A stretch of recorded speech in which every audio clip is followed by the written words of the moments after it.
बातमी आहे पिंपरी चिंचवड शहरातील मराठा समाजाने पुकारलेल्या शहर बंद मोर्चाची। जालना जिल्ह्यातील मराठा आंदोलनकर्त्यांवर झालेल्या लाठीचार्जच्या निषेधार्थ शनिवार दिनांक 9 सप्टेंबर 2023 रोजी मराठा मोर्चा महासंघ तसेच पिंपरी चिंचवड शहरातील सर्व पक्षांकडून पिंपरी चिंचवड बंद ठेवण्यात आले, ज्याला शहरातील सर्व नागरिकांनी पाठिंबा देत या आंदोलनाला सहकार्य केले। मुख्य बाजारपेठेतील सर्व दुकाने यावेळी बंद ठेवण्यात आली। हजारोंच्या संख्येने पिंपरी चिंचवड शहरातील नागरिकांनी या आंदोलनाला पाठिंबा दिला।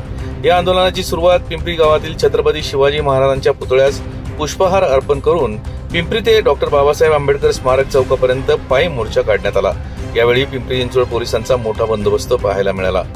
कोणताही अनुचित प्रकार यावेळी घडू नये यासाठी संपूर्ण पोलीस प्रशासन सज्ज असल्याचे पाहायला मिळाले। पिंपरी गावापासून शगुन चौक, भाटनगर, अहिल्यादेवी होळकर चौकामार्गे हे आंदोलन डॉक्टर बाबासाहेब आंबेडकर स्मारक चौकापर्यंत आले। पायी मोर्चा थांबल्यानंतर सहभागी असलेल्या सर्व नेते मंडळींनी सरकारचा निषेध व्यक्त करत मराठा आरक्षणाची मागणी केली। तसेच आमच्या मागण्या पूर्ण नाही झाल्यास भविष्यात आणखी तीव्र आंदोलन करून या सरकारला सत्तेवरून पाय उतार करू असा पवित्रा यावेळी आंदोलनकर्त्यांनी घेतला। या आंदोलनाला काँग्रेस शहराध्यक्ष कैलास कदम, राष्ट्रवादी काँग्रेस अजित पवार गट शहराध्यक्ष अजित गव्हाणे, शिवसेना उद्धव बाळासाहेब ठाकरे गटाचे शहराध्यक्ष सचिन भोसले, महाराष्ट्र नवनिर्माण सेनेचे शहराध्यक्ष सचिन चिखले, शिवसेना जिल्हा प्रमुख गौतम चाबुकस्वार, नाना काटे, सामाजिक कार्यकर्ते मारुती भापकर, माजी आमदार विलास लांडे तसेच सर्व पक्षांचे प्रमुख नेते व पदाधिकारी आणि कार्यकर्ते उपस्थित होते। विशेष म्हणजे या आंदोलनाला सत्ताधारी भाजप पक्षाचे आमदार महेश लांडगे यांनी देखील उपस्थिती लावली। याच बातमीचा आढावा घेतला आहे आमचे प्रतिनिधी प्रसन्न तरडे यांनी। पाहूयात।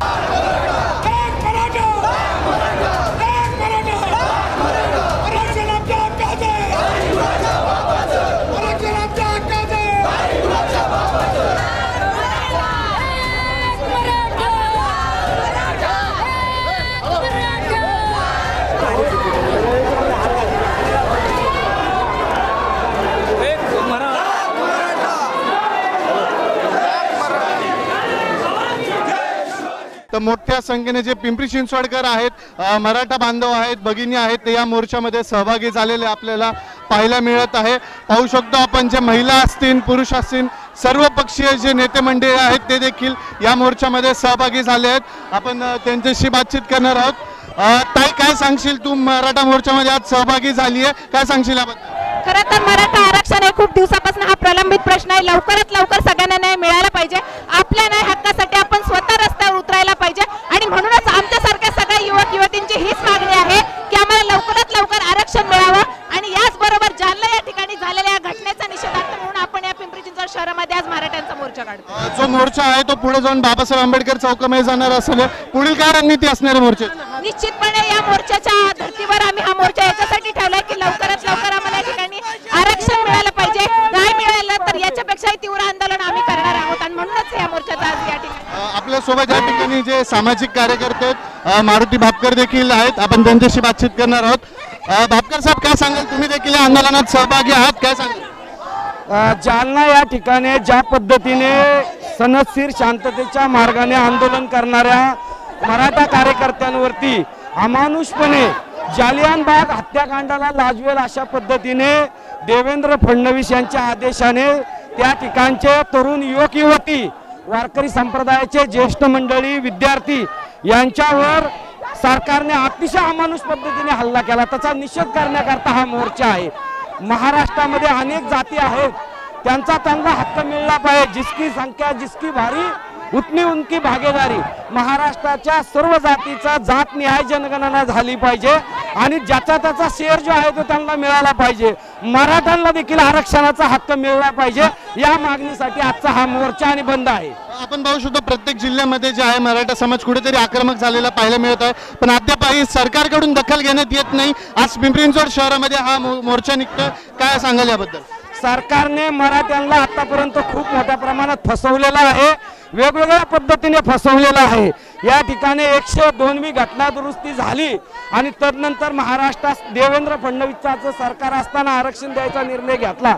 तर हे सगळं जे चाललेलं आहे केवळ तोंडाला पानं पुसणे, कागदी घोडे नाचवणे याच्या पलीकडे काही केलेलं नाही आणि सरकार सर्व समाज बांधवांच्या आरक्षण ह्या जिव्हाळ्याच्या मुद्द्यावरती भावनिक खेळ करते।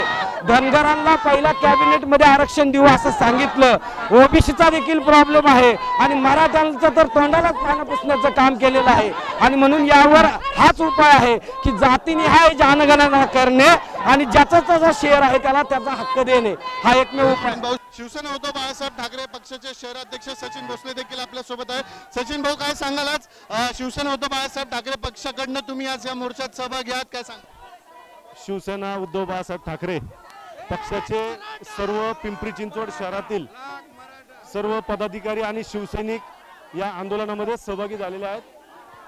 मराठा समाज आरक्षणाची मागणी करत असताना या लढ्यामध्ये शिवसेना उद्धव बाळासाहेब ठाकरे खंबीरपणे एकत्र सोबत शेवटच्या क्षणापर्यंत राहणार आहे. या देशामध्ये देश हुकुमशाहीकडे वाटचाल करतोय, परंतु ही लोकशाही आहे, या देशामध्ये लोकशाही आहे आणि लोकशाहीच्या मार्गाने प्रत्येकाला आरक्षण मागण्याचा हक्क आहे. माझा मराठा बांधव ते आरक्षण मागत असताना त्यांच्यावर जो लाठीचार्ज करण्यात आला तो अतिशय निंदनीय आहे आणि या देशामध्ये हुकुमशाही करू पाहणाऱ्या लोकांना त्या प्रवृत्तीला आळा घालण्याचं काम निश्चितपणे या महाराष्ट्रातली जनता आगामी काळात करताना आपल्याला पाहायला मिळेल. आंबेडकर चौकामध्ये कशा प्रकारे निदर्शनं करण्यात येणार आहेत? डॉक्टर बाबासाहेब आंबेडकर चौकामध्ये या ठिकाणी गेल्यानंतर डॉक्टर बाबासाहेब आंबेडकरांच्या पुतळ्याला अभिवादन करून त्या ठिकाणी या मोर्चामध्ये निदर्शने करण्यात येणार आहेत. या मोर्चामध्ये आम्ही धन्यवाद त्यांना देतो, परंतु आपल्याला या ठिकाणी सर्वांना एकच सांगायचं आहे की आता सध्या महाराष्ट्रामध्ये विविध प्रकारचे मराठा समाजाच्या आरक्षणाला सगळे पाठिंबा देतात आणि परत कुणाला तरी उठवलं जातं आणि सांगितलं जातं यांना ओबीसी मधून आरक्षण घेऊ नका. मग ते म्हणतात कसं घेताय बघतो आणि मग आपण म्हणतो का देत नाही बघतो. तर आपल्याला हा वादविवाद या ठिकाणी करायचा नाही. आपल्या सर्वांना या ठिकाणी एक सूत्र सांगायचं आहे की आपलं आरक्षणाचं सूत्र काय आहे. आपल्या घटनेनुसार आरक्षणाचं सूत्र असं आहे, ऐकून घ्या, आरक्षणाचं सूत्र असं आहे की आपल्या देशामध्ये SC ST ची जी लोकसंख्येची टक्केवारी आहे त्याच्या पूर्णच्या पूर्णपणे टक्क्यामध्ये आरक्षण द्यायचं. तिथं आमची काही हरकत नाही. SC ST च्या आरक्षणाला आमचा पूर्ण पाठिंबा आहे. त्याचप्रमाणे ओबीसीची जी संख्या आहे त्याच्या अर्धा भाग म्हणजे जर ओबीसी 50% असतील तर त्यांना 25% आरक्षण द्यावं हे सूत्र आहे. ते पण आम्हाला मान्य आहे. आम्हाला तुमच्या कुणावरती अन्याय करायचा नाही. तुम्हाला ठेवून टाकतं, तुमची काय हरकत आहे का? तर नाही. जातीनिहाय जनगणना करा, तुमची संख्या जास्त झाली तर तुम्हाला आणखी वाढवून घ्या. परंतु आमच्या मराठा समाजाची जी लोकसंख्या आहे, आम्ही आता कोर्टाच्या म्हणण्यानुसार वगैरे आम्ही 13% मागतोय. आमची लोकसंख्या 26 ते 30% झाली जाते. परंतु आमचं म्हणणं आहे की जातीनिहाय जनगणना करा आणि आम्ही जर 10% भरतो तर आम्ही 5% समाधान मानायला तयार आहे. आम्ही तुमचं घेत नाही आणि आम्ही आमचं तुम्हाला देत नाही अशी आमची भूमिका आहे. परंतु या ठिकाणी वारंवार या राजकारणी लोकांकडून भरती केली जाते. आता सध्या तथाकथित या महाराष्ट्रामध्ये जाणून घ्या साधारण 350 ते 400च्या आसपास ओबीसी प्रवर्गामध्ये जाती आहेत. परंतु 4-5 दुर्दैवाने 4-5 जातीचे नेते ओबीसीचे नेते म्हणून या ठिकाणी माध्यमाच्या पुढे येतात आणि फडकावू भाषण करतात. तुम्हाला या ठिकाणी दुर्दैवाने खेदानं सांगावं लागतं की तुम्हीच दुर्दैवाने त्या राहिलेल्या याचे सुद्धा या ठिकाणी विचार होणं गरजेचं आहे. परंतु आमचं म्हणणं आहे की तुम्हाला ओबीसी प्रवर्ग 1 करा, आम्हाला ओबीसी प्रवर्ग 2 करा. आमच्या लोकसंख्येच्या टक्केवारीच्या अर्ध आम्हाला आरक्षण द्या, तुमच्या लोकसंख्येच्या टक्केवारीच्या अर्ध तुम्ही आरक्षण घ्या. तुम्हाला शंका आहे की राजकीय आमचे जे नेते आहेत मराठा समाजाचे ते तुमच्या आरक्षणामध्ये घुसतील, परंतु आमचे सगळे नेते समजदार आहेत आणि आम्हाला तिथे याची गरज नाही. तुम्ही तुमचा वेगळा प्रवर्ग करून तुमच्यासाठी राजकीय सोय तुमच्या टक्केवारी करून घ्या. आमच्या या मराठा समाजाच्या गोरगरीब तरुणांना आणि विद्यार्थ्यांना या ठिकाणी शैक्षणिक आणि नोकरीमध्ये आरक्षणाची गरज आहे, त्याच्यामध्ये आडवं येऊ नका. आम्ही 40 वर्षापासून अन्याय सहन केलेला आहे. तुम्हाला थोडक्यात सूत्र सांगतो. आता समजून सर्व जनतेने या आरक्षणाची कशी हानी झालेली आहे, टेक्निकल पॉईंट कसा तयार केलेला आहे. आता आपल्या देशामध्ये 20% SC ST ला म्हणजे आपल्या महाराष्ट्रामध्ये आरक्षण दिलं जातं. याचा अर्थ SC ST ची लोकसंख्या 20% आहे. NT1 NT2 आणि ओबीसी असे सगळे मिळून 32% आरक्षण आपल्या या 1,00,000 मराठा उत्साह आहे त्याच्याप्रमाणे आपण सगळेजण या आपल्या मराठा समाजाच्या सगळ्या बांधवांसाठी आपण सगळेजण घेतला. मी यावेळी मराठा लोकप्रतिनिधी झाडायचं आहे काय याच्यापेक्षा पहिला मराठा समाजाचा आहे मी या निमित्तानं सांगू जेव्हा आपल्या लोकांना कुटुंबात बोलताना शांततेत बोलणं तर कळते. त्यांच्यासमोर बोलायचं त्यांच्यासमोर त्या आवाजात बोलेल. माझं एक शांतपणे मी 2च मिनिटं बोलणार आहे. मी काही काय पुढारी म्हणून नाही आलो. मी एक मराठा समाजाचा एक शांतपणे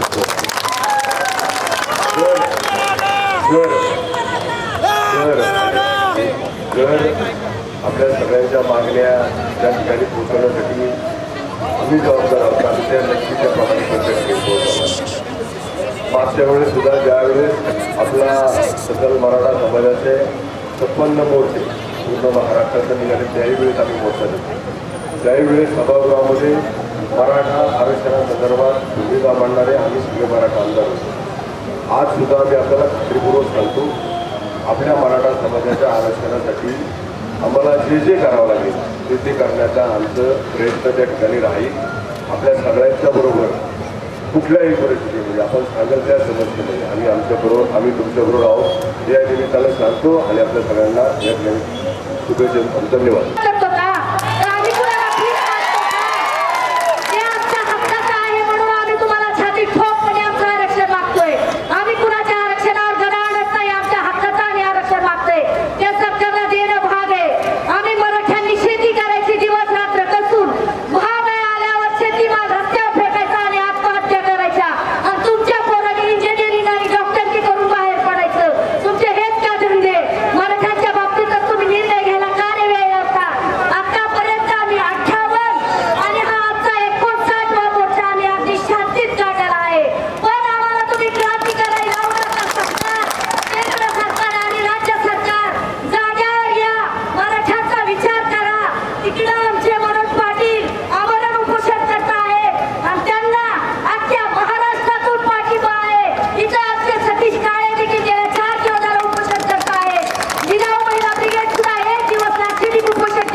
आरक्षण यासाठी आरक्षणामुळे आपण यासाठी मागव आहोत की 80-90% पडून सुद्धा आपल्या पोराला ऍडमिशन भेटत नाही. 40% तिथे जाऊन बसतोय.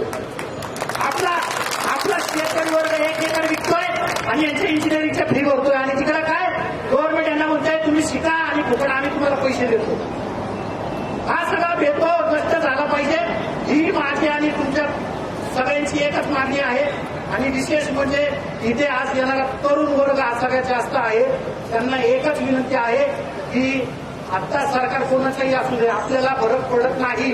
सरकार ज्याचं कोणाचं आहे, आपण आरक्षण त्यांच्याकडूनच मागणार आहे. सकाळपासून या मोर्चाचं नेतृत्व सर्व कार्यकर्त्यांनी केलं आणि सर्व पक्षातील कार्यकर्ते पदाधिकारी या मोर्चामध्ये सहभागी झाले आणि 100% पिंपरी चिंचवड बंद हा यशस्वी करून आपण दाखवला आणि याचं सर्व श्रेय आपल्या सर्व कार्यकर्त्यांना आहे. मी सर्व कार्यकर्त्यांचं, पदाधिकाऱ्यांचे, सर्व पक्षीय नेत्यांचं, सर्व मराठा संलग्न संघटनाचं मी या ठिकाणी मनापासून अभिनंदन करतो की जो आज महाराष्ट्रामध्ये आवाज उठवला गेला, मनोज जरांगे पाटलांना जो पाठिंबा आपण या ठिकाणी व्यक्त केला, त्याचे पडसाद या पिंपरी चिंचवडचे पडसाद हे पूर्ण महाराष्ट्रामध्ये उमटल्याशिवाय राहणार नाही. आणि दररोज एक शहरामध्ये, एक तालुक्यामध्ये, एक गावामध्ये नवीन दररोज एक आंदोलन होत आहे. हा संपूर्ण महाराष्ट्र पेटलेला आहे, परंतु या ठिकाणी मीडिया एका दाखवत नाही. बरं असो, या ठिकाणी मराठ्यांना आरक्षण मिळालंच पाहिजे. ते कुठल्या पद्धतीने देत आहे हा भाग वेगळा, परंतु मराठा आरक्षण हे सर्व त्यांचा हक्क आहे. मराठे हे जे मूळ आहे हे कुणबीच आहे. अख्ख्या महाराष्ट्रामधला एकही मराठा कुणबी नाही, त्याचा इतिहास असा नाहीये. कारण की शेत करणारे लोक आहेत, आजही शेती करतात आणि भविष्यामध्ये शेती करणार आहे. म्हणून हा मूळ यांचा जो व्यवसाय हा कुणबी आहे, हे कुणबी म्हणूनच त्यांचे जातीचे दाखले मिळाले पाहिजे, अशा पद्धतीचं या ठिकाणी विचार आमचा आहे. आणि म्हणून आज या पिंपरी चिंचवड शहरामध्ये आपण सर्वांनी जी एकी दाखवली आणि मनोज जरांगे पाटलांना या ठिकाणी पाठिंबा दिला, त्याचे निश्चित पडसाद आपल्याला